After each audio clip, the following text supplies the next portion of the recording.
Wait. Say that last sentence again. Everything that we see is a projection of what's happening within our own mind, our own conscious, and all of the conscious together.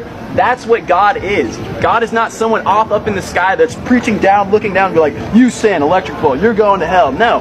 God is a collective consciousness of everyone. I'm God, you're God. Everyone here is God. Okay. Now, if what you say is right, that I cannot perceive reality, I just make up reality in my head with my perception. It doesn't mean you make it up, but you are able to interpret the reality differently than how you might interpret it right now. It doesn't mean that it's just, made up. It's how you perceive things. Really? Well, then where does your rational mind come from? My rational mind comes from my consciousness. What does that mean? My consciousness is basically how, from birth, my life perceives all of the information around it. I'm sure you know the Trinity, body, mind, and spirit. When we're born, we are born with the spirit, the new mind, and a new body. So we have the collective consciousness, which is the spirit, which is in all of us. The body is the physical way that we experience the reality, and the mind is the mind that interprets it, the actual consciousness. What is spirit? Spirit is what a lot of people like to refer to as God. Spirit is the kind of consciousness that everyone has and is able to basically use. And what can happen is when all the collective consciousness comes together with the same intent, that is when a miracle is able to happen, because there's such a strong force behind it, the unseen force that has a lot to do with quantum physics, that unexplainable things start to happen. And just because we're not to explain it now doesn't mean that we can't explain it into the future when we start learning about new things, the quantum mechanics, the way that consciousness really works. What is spirit? Where does spirit come from? Spirit started from the great beginning. A lot of people like to call it the Big Bang, everything like that. There was one consciousness. You might refer to him as God. A lot of people refer to him as a lot of different things. And as that happens, God, consciousness, wants to experience life in as many ways as it can. So it might send consciousness as this guy right here.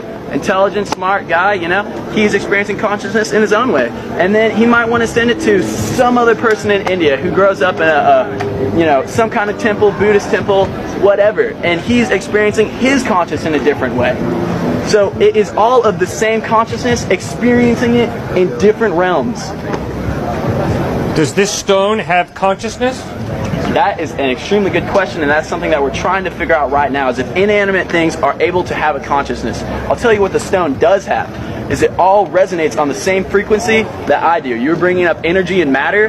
Well, quantum physics is starting to show that everything is not as solid as we thought. It's more like a light wave, and it's a condensed light wave that is able to just manifest into something that's actually hard.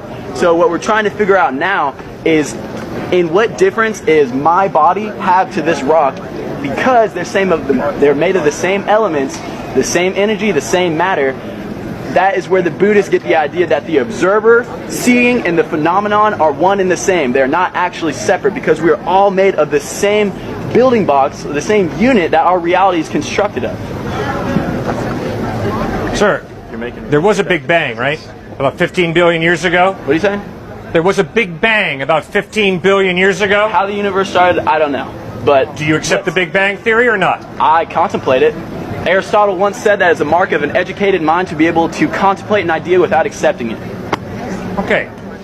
So you don't accept the Big Bang, you just contemplate it. Right. Okay. Now, if your worldview is right, that consciousness is this vague thing, and that maybe this rock has consciousness. It might be. It might. Then why do you step on the rock and don't step on him? If the rock has consciousness and he has consciousness, why do you step on the rock and not step on him? Just because I'm stepping on ground doesn't mean that I'm inflicting any kind of pain or hate to it. What's the difference between me taking a machete, cutting a head of lettuce, cutting a cow's head, or cutting his head?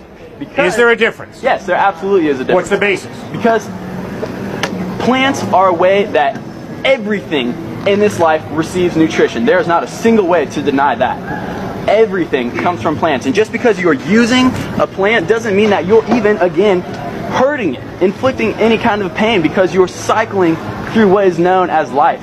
I would never hurt another human being because we're of the same species. You don't see lettuce going around chopping each other down. There's one universal force in the world, and it's consciousness. And if you ask me, consciousness is the same thing as love. Okay, All very good. is love. That's where you and I disagree.